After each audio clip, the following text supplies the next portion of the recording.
kung nakipagkaisa na kay Kristo ang isang tao, isa na siyang bagong nilalang.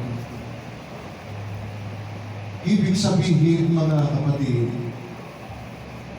ang tao, nung wala pa tayo kay Kristo, wala tayong makikipagkaisa sa Kanya.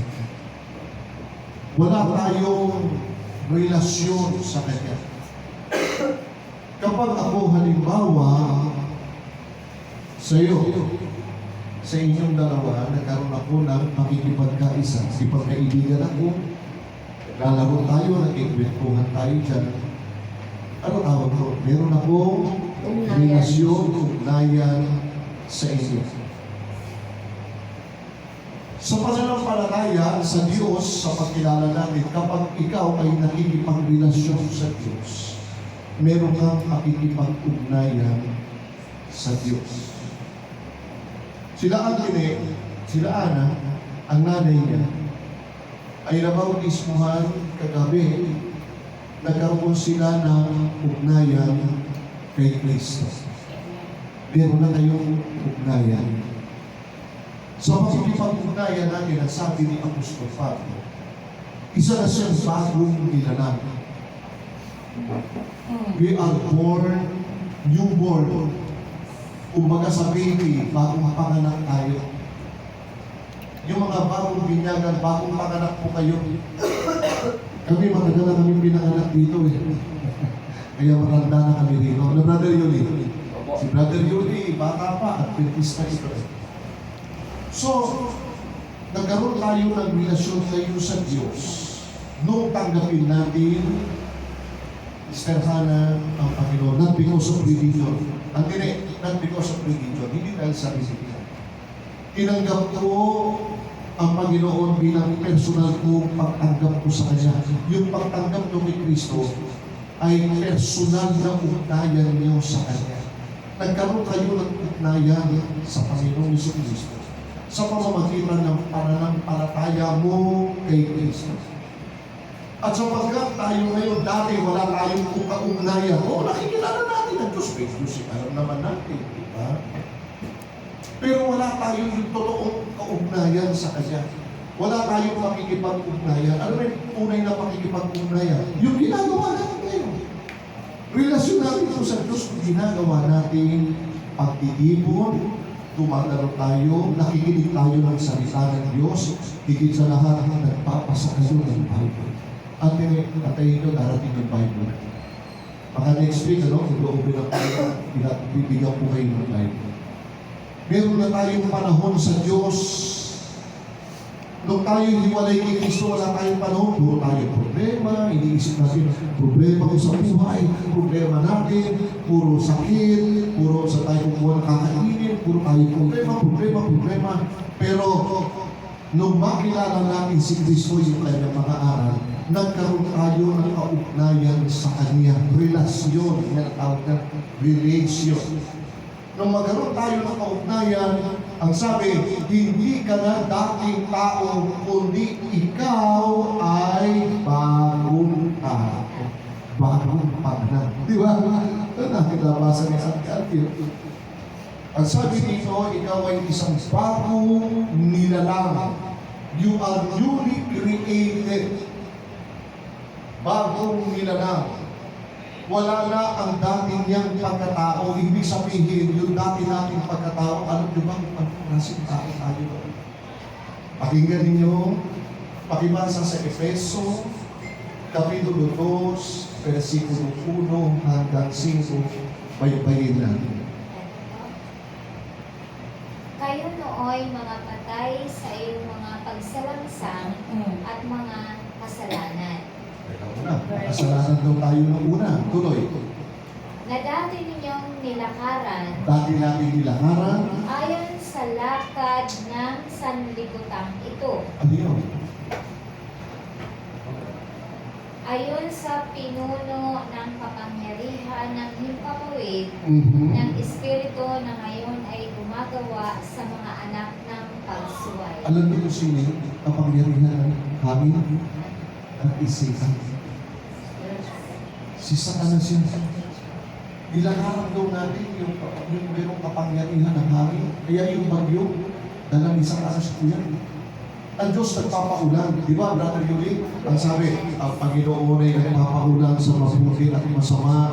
Nagpapasikat ako ng araw sa mabuti at masama. Hindi sinabi ng Panginoon, ako'y nagpapadala ng mga buhawi, ako'y nagpapadala ng bagyo, ako'y nagpapadala ng tidal waves. Hindi, nagpapaulan na.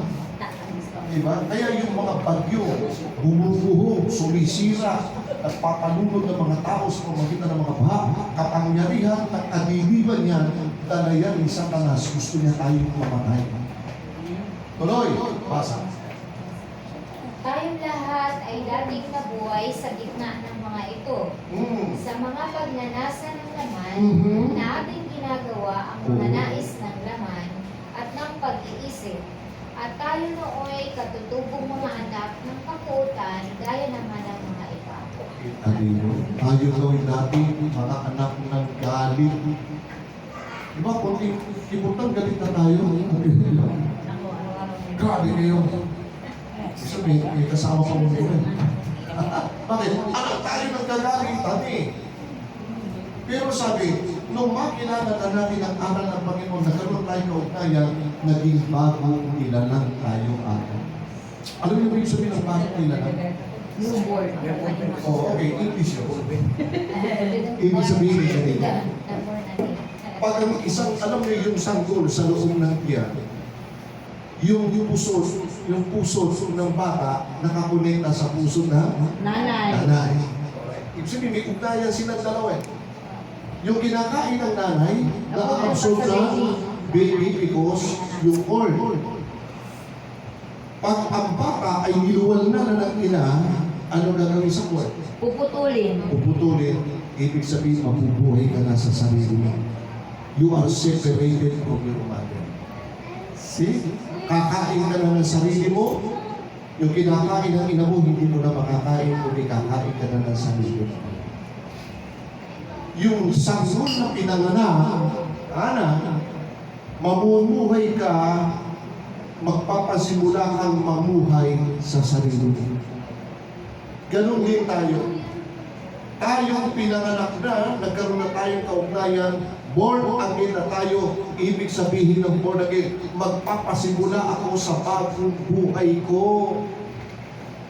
Kaya ang sabi ni Pablo, yung mga dating bagay na kinabuhay ko na masama, ngayon ako'y may kaugnayan na kay Kristo, ay iiwanan ko na ito, magpapasimula ako sa panibagong pamumuhay ko. Maraming nakakulong sa bilibid ko. Nagbasa ng Biblia, nang tumabas, nagbago ko. Bakit? Yun ang totoong born again. Hindi yung, kailangan pumasok ka sa iglesia para ka maaligtas. Hindi ganun. Pumasok tayo kay Kristo. Sabi ni Kristo, ako ang pintuan. Papasok tayo kay Kristo. Hindi ito sa simbahan, kundi kay Kristo tayo pumasok. Alright, tuloy natin. Sapagkat tayo'y bagong tao ngayon. At tayo ay bagong nilalang. Verse 18, pakibasa, Sister Abby. Ngayong born again na tayo, ano pa ang susunod? Ang Diyos. Sapagkat sa pamamagitan niya, kapwa tayong makakalapit sa isang espiritu patungo sa Ama. Makakalapit na tayo. Diba? Kaya tayo ngayon, ito huwag na kalilito tayo. Bilang mga bagong bautismo, at kami matatanda sa bautismo na matagal na kami ng bautismo. Simula noon hanggang ngayon, hindi na puputol ang aming paglapit sa Diyos. Huwag niyong puputulin ang relasyon niyo sa Diyos at daanin niyo kayong mga tumanggap si Kristo. Paano tayo magkakaroon ng palaging relasyon? Lagi tayong merong koneksyon na nananangin tayo everyday. Nagdadasal sa Pilipino, dasal. Lagi tayong may dasal. Bago ka matulog, magdasal ka. Ihayag mo, magpasalamat tayo, Panginoon. Salamat sa buong maghapon. Binigyan mo kami ng buhay. Kaya mo inatake sa puso. Diba? Panginoon, salamat, kumain kami. Ano? Kumain kami ng 3 beses o higit pa sa isang araw. Salamat po. Matutulog ako, Panginoon. Sa pagtulog ko, ilayo mo sa biglang kamatayan. Bakit? Baka hindi ka naman isa. Kulang nga. Siguraduhin mo, bago tayo matulog, humingi tayo ng tawad. Hihingi tayo ng tawad. Mga kapatid, kaya sabi, tayo makakalapit sa Diyos pagpatuloy. Pakinggan niyo ho, ituloy natin.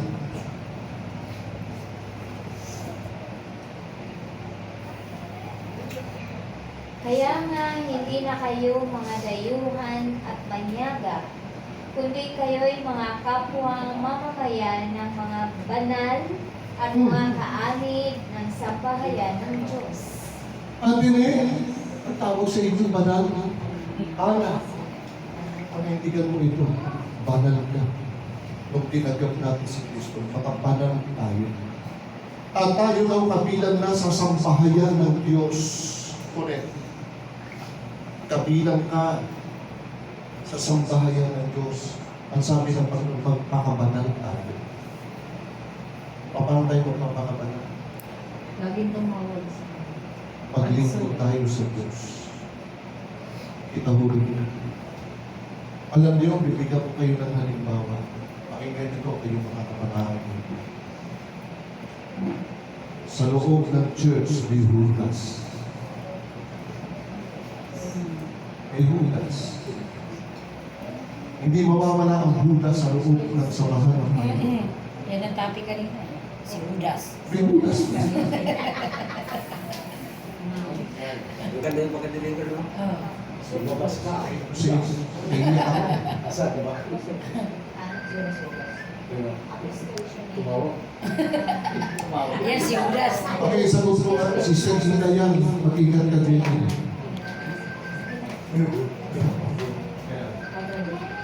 Mga kapatid, ang sabi ng Panginoon, kaanib na tayo ng sambahayan ng Diyos. Andito na tayo. Ang swerte natin, alam niyo mga katinay kanina, yung born again pastora, may kaya sila sa buhay. Nagkikwento siya, nag-ano ko, nagsusok kami, malawak, ano sila, yung international, natuturo siya, English speaking. Talagang natuturo siya, nag-preach siya. Pero nung nag-preach kami dalawa ni Brother Ruben, nakikinig siya. Iba yung aral natin sa aral nila. Alam mo sabi, gusto ko history mapakinggan. Kasi tinalakay ko a part of history about Babylon. The changes of the law of God. Ngayong pagbabago ng kautusan, interesado yung nanay. Kaya babalik kami ulit ni Brother Ed para palakayin namin yung katotohanan, kasaysayan na naganap sa loob ng Kristyanismo. Bakit naging linggo ang Panginoon? Tulala siya talaga. Pinagsalita namin, basta ako, pananampalataya, basta nakikristo ka, ligtas ka na, ganyan, ayoko ng mga doktrina, gano'n. So, sabi ko ba doon, sakit lang natin. Eh di pinasasakay namin yung nanay. Abay, tinuro namin, hindi sapat yung pananampalataya na hindi siya makakipo. At yung bunsong anak nila, malaking lalaki, interesado. May background ako sa Adventist, alam ko na, gusto kong makapakinig pa. Kita nila, sister, ang Panginoon kumakatok sa puso ng mga tao. Kahit pastor ka, kakatugin ka ng Diyos. Bakit? Kulang pa yung aral. Ang ganda ng experience namin kanina. So, papalik kami, mga kapatid, tandaan mo. Sa pananampalataya, may Judas. Pakinggan ninyo, papasahin ko sa aklat ng Mateo. Buksan nyo ang 12:30 ng Mateo. Pero parang sinermon kanina doon. Aba, nagkapareho kami ngayon. Pakinggan nyo 12:30 ng Mateo. Pakinggan nyo ang tini ito. Ana, pakinggan nyo maigit. Pakinggan nyo. Pakibasa. Ang hindi panig sa akin ay laban sa akin. At ang hindi ko kasamang nagtitipon ay nagkakalat. Kita niyo. Sino dito ang hindi kasama ni Kristo nagtitipon? Asan na yung mga tumanggap dito? Wala na. Pakiulit ka ulit. Pakiulit. Ang sarap pakiulit. Oh. Ang hindi panig sa akin, Period.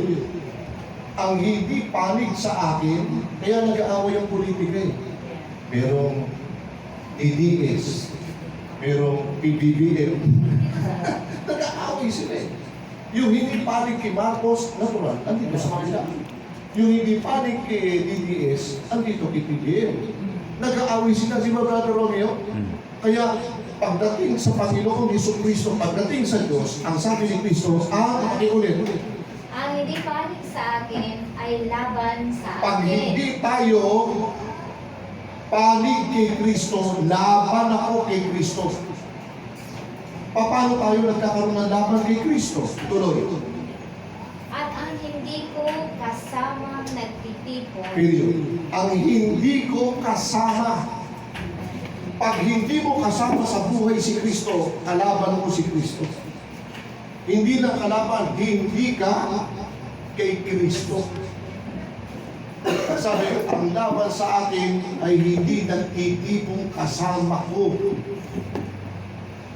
Sino ba laban dito kay Kristo? na nagkakalat. Pakiulit, pakibasa. Ang ganda nito, Brother Yuli, ha? Ito po Oh, sige. ang hindi panig sa akin Hindi panig sa akin, ay laban sa laban akin. sa akin. At ang hindi ko kasamang nagtitipon ay nagkakalat. Asan yung mga hindi kakampi ni Kristo? Hanggang nagkala. Alam na nila yung katotohanan. Tinanggap nila yung katotohanan. Nabautismohan sila sa pangalan ni Kristo. Pero asan sila? Ang sabi ni Kristo, ang hindi panig sa akin, nagkakalat. Kaya yung pangalan-kalan tayo dyan, ay hindi tayo nakapanig kay Kristo. Ganyan, may bugas. Ang hirap, di ba? Kaya kung panig tayo kay Kristo, mga kapatid, ito sasabihin ko sa inyo. Sa mga bagong binyagan, mga baby pa kayo, baby pa, inaaralan pa kayo, Antine, ikaw kay Ana, inaaralan, pati mama mo, aaralan pa kaya, hindi pa tayo tapos. Alam nyo, hanggang sa mamatay ako, di pa ako tapos magpasa ng Biblia. Ilang taon na ako, mamamatay na lang ako eh. Hindi mo pa natapos. Nabasa ko na lahat, pero pinakailan ulitin ko eh. Kasi pag inuulit mo, parang hindi ko nabasa. Oo. Yung Apocalypse nga, nabasa ko yun natapos, pero habang inuulit ko, parang hindi ko nabasa. Ano, di ba? Bakit? Ulitin. Lagi mo Lagi ako tayo. oo. Oo, parang laging bago. Ano ako yung lagi akong sabit, nabasa ko na. Babasahin ko na naman. Isa nagagalit si Jenny, ano, basa ka na, maglinis ka naman. Sabi ko, di ka kakampi ni Kristo. Sinasabay mo ako eh. Ang hindi suma sa akin ay laban sa akin, at ang laban sa akin ay hindi ko kasamang nagtitipon. Sila yan o.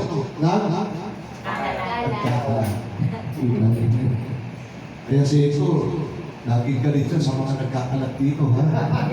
Kayo nagkakalat, ay, sisermonan kayo ni Tito Hendo. Iis kayo dito. Mga kapatid, panig ba tayo lahat kay Kristo? Amen. Amen ba? Amen. Wala ko po. Grabe talaga. Ano ginagawa ng mga nagkakalat? Gusto niyo malaman? Ang gagaling sa akin. Nagsasabi ako ng totoo. Kasi yung binabasa kong Biblia, totoo to. Basahin natin ng Tito 1:16. Tito 1:16. Pakinggan ninyo yung mga nagkakalat na hindi panig kay Kristo. Ito ginagawa nila. 1:16 ng Timoteo. Pakinggan nyo ba? Tito pala, Tito. Alala ko si Kuya Tito eh. Okay. Tito. Ano ang sabi? Pakinggan nyo maigit o. Ang sabi, ang sumasakin nagkakala, anong pagkakalat ang ginagawa? Chapter 1 to Verse 16. Ano sabi?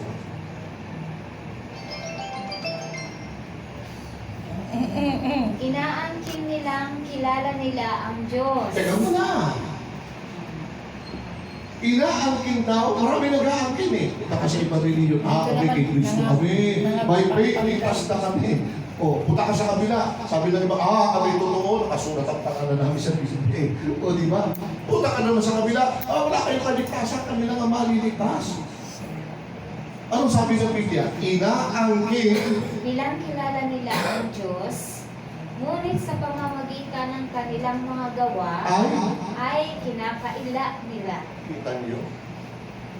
Merong mga religyoso, Masuwayin. pero kinakaila nila yung pagiging religyoso nila sa Diyos. Bakit? Tuloy yung masa. Palibhasa'y sila'y kasuklam-suklam at mga masuwayi Masuwayin. at hindi naaangkop sa